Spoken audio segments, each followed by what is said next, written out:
नमस्कार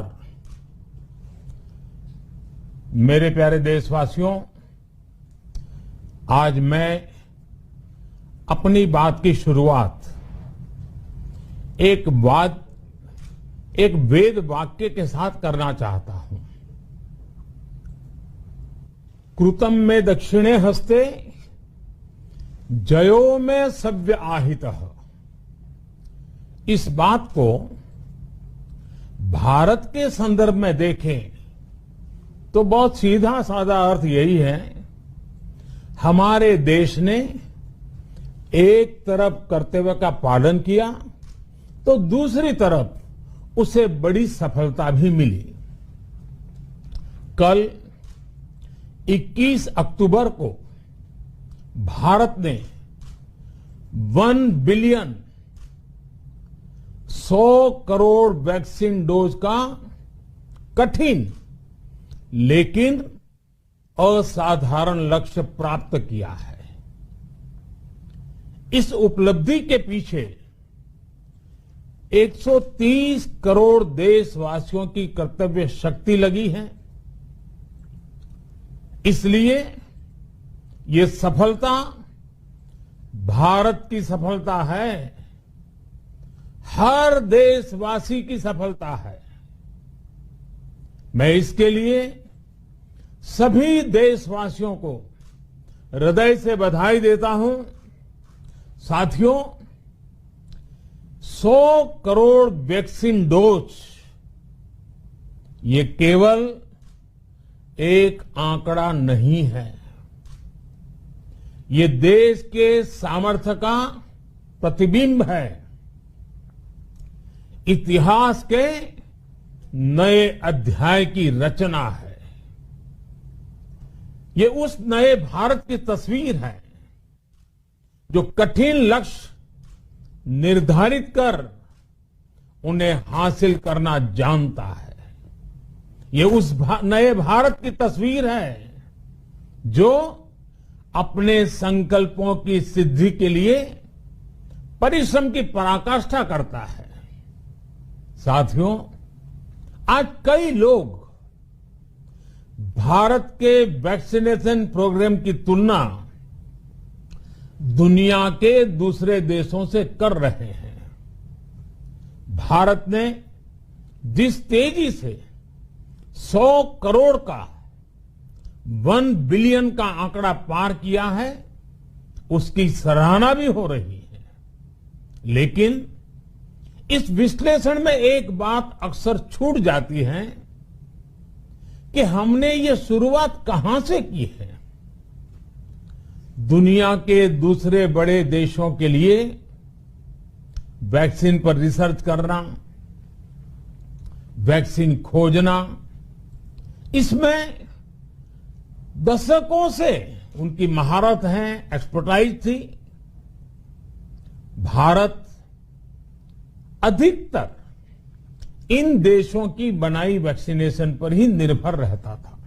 हम बाहर से मंगवाते थे। इसी वजह से जब 100 साल की सबसे बड़ी महामारी आई तो भारत पर सवाल उठने लगे, क्या भारत इस वैश्विक महामारी से लड़ पाएगा?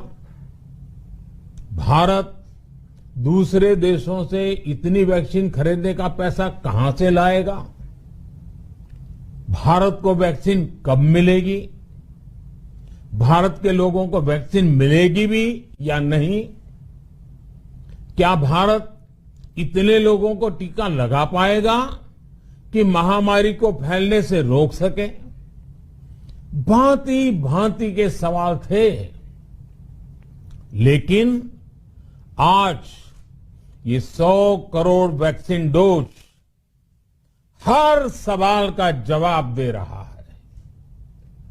भारत ने अपने नागरिकों को 100 करोड़ वैक्सीन डोज लगाई हैं और वो भी मुफ्त, बिना पैसा लिए। साथियों, 100 करोड़ वैक्सीन डोज का एक प्रभाव ये भी होगा कि दुनिया अब भारत को कोरोना से ज्यादा सुरक्षित मानेगी। एक फार्मा हब के रूप में भारत को दुनिया में जो स्वीकृति मिली हुई है, उसे और मजबूती मिलेगी।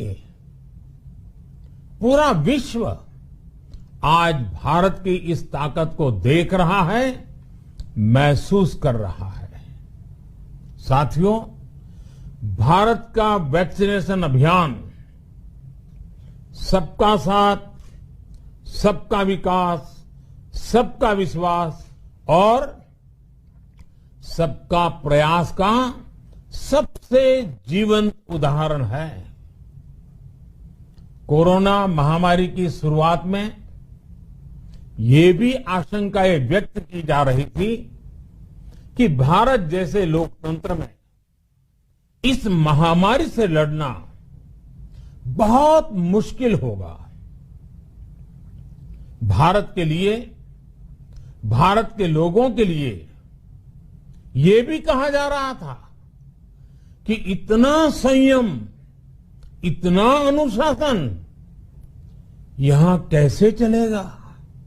लेकिन हमारे लिए लोकतंत्र का मतलब है सबका साथ। सबको साथ लेकर देश ने सबको वैक्सीन, मुफ्त वैक्सीन का अभियान शुरू किया।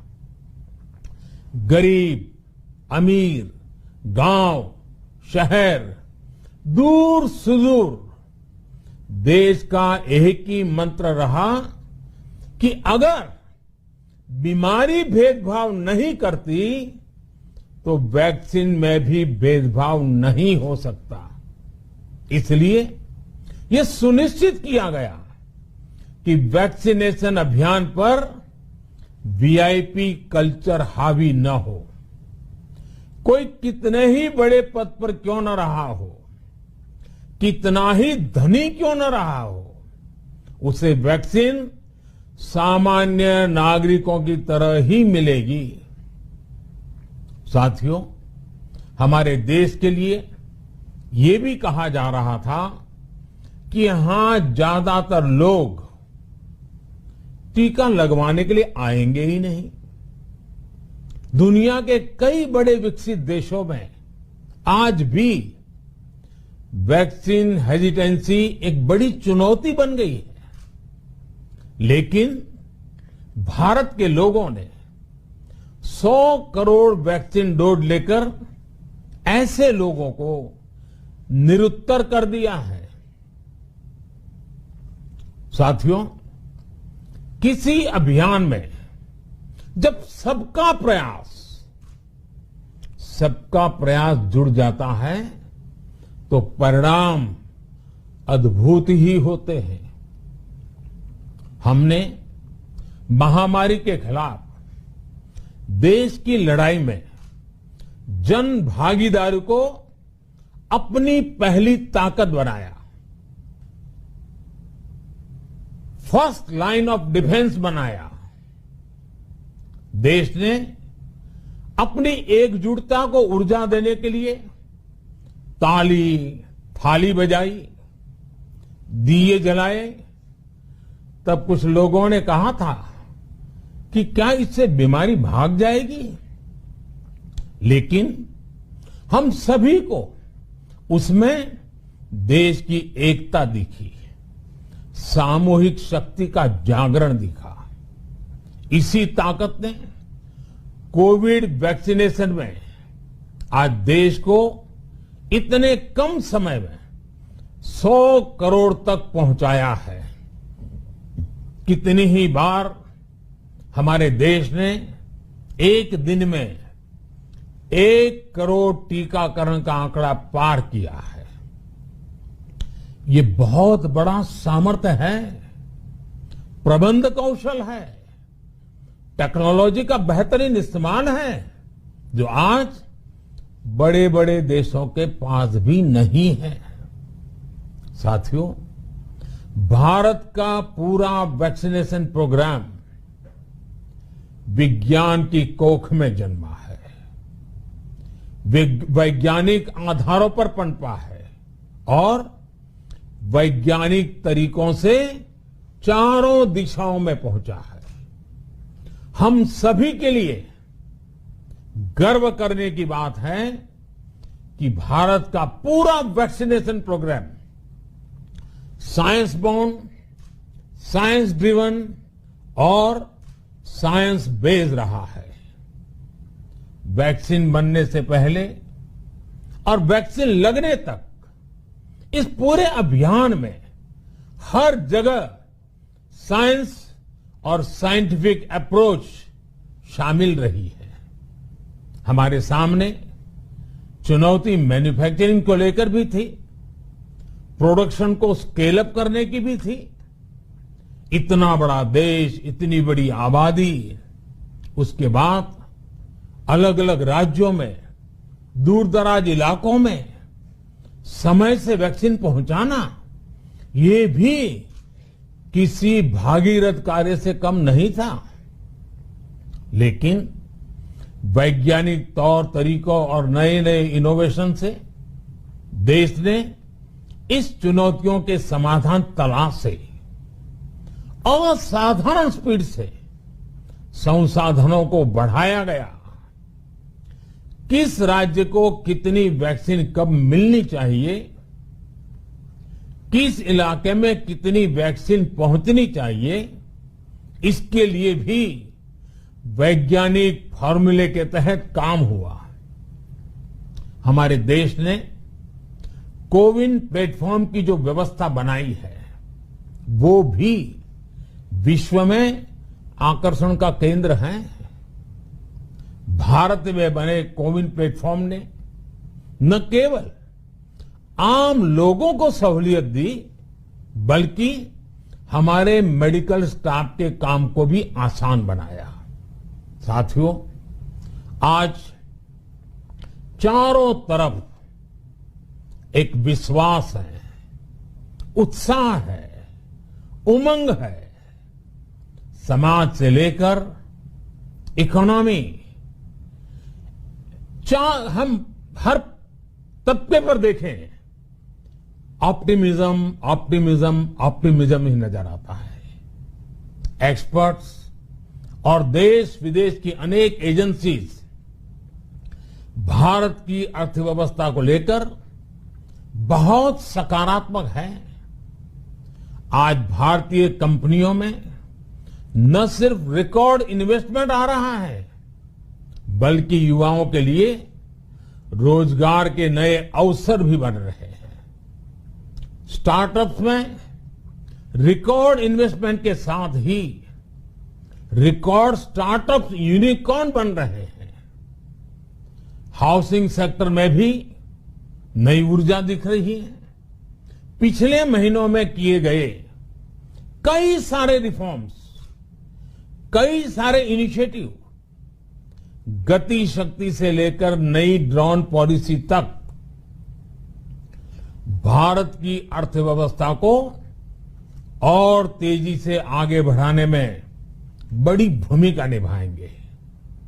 कोरोना काल में कृषि क्षेत्र ने हमारी अर्थव्यवस्था को मजबूती से संभाले रखा। आज रिकॉर्ड लेवल पर अनाज की सरकारी खरीद हो रही है। किसानों के बैंक खातों में सीधे पैसे जा रहे हैं।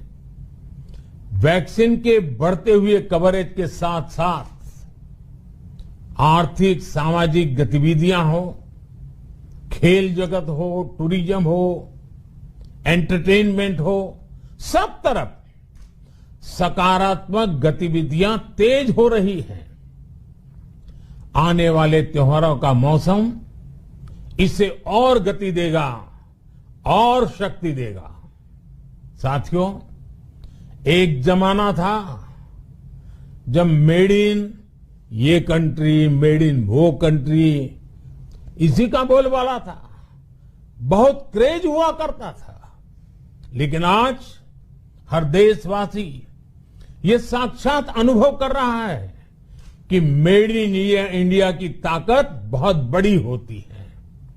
और इसलिए आज मैं आपसे फिर ये कहूंगा कि हमें हर छोटी से छोटी चीज जो मेड इन इंडिया हो, जिसे बनाने में किसी भारतवासी का पसीना बहा हो, उसे खरीदने पर जोर देना चाहिए।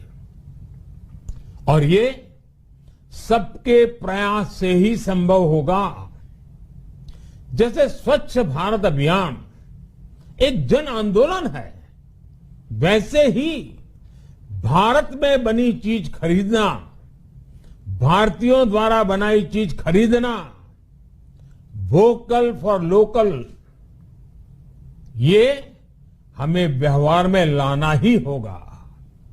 और मुझे विश्वास है सबके प्रयास से हम ये भी करके रहेंगे। आप याद करिए,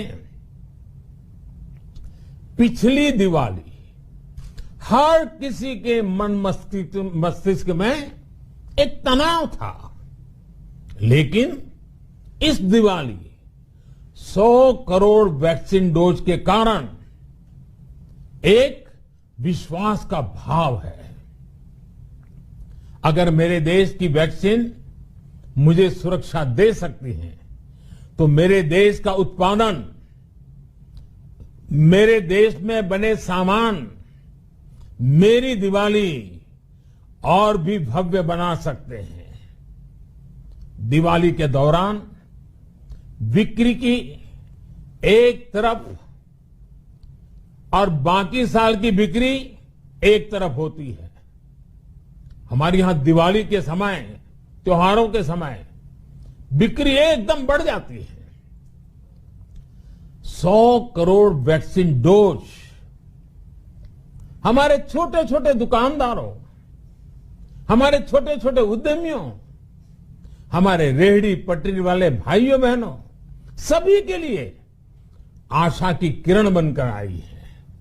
साथियों, आज हमारे सामने अमृत महोत्सव के संकल्प है, तो ऐसे में हमारी ये सफलता हमें एक नया आत्मविश्वास दिलाती है। हम आज कह सकते हैं कि देश बड़े लक्ष्य तय करना और उसे हासिल करना बखूबी जानता है, लेकिन इसके लिए हमें सतत सावधान रहने की जरूरत है। हमें लापरवाह नहीं होना है। कवच कितना ही उत्तम हो, कवच कितना ही आधुनिक हो, कवच से सुरक्षा की पूरी गारंटी हो, तो भी जब तक युद्ध चल रहा है, हथियार नहीं डाले जाते। मेरा आग्रह है कि हमें अपने त्योहारों को पूरी सतर्कता के साथ ही मनाना है। और जहां तक मास्क का सवाल है, कभी कभी जरा, लेकिन अब तो डिजाइन की दुनिया भी मास्क में प्रवेश चुकी है। मेरा इतना ही कहना है, जैसे हमें जूते पहन करके ही बाहर जाने की आदत लग गई है ना, बस वैसे ही मास्क को भी एक सहज स्वभाव बनाना ही होगा। जिनको अभी तक वैक्सीन नहीं लगी है, वो इसे सर्वोच्च प्राथमिकता दें। जिन्हें वैक्सीन लग गई है, वो दूसरों को प्रेरित करें। मुझे पूरा भरोसा है कि हम सब मिलकर प्रयास करेंगे तो कोरोना को और जल्द हरा पाएंगे।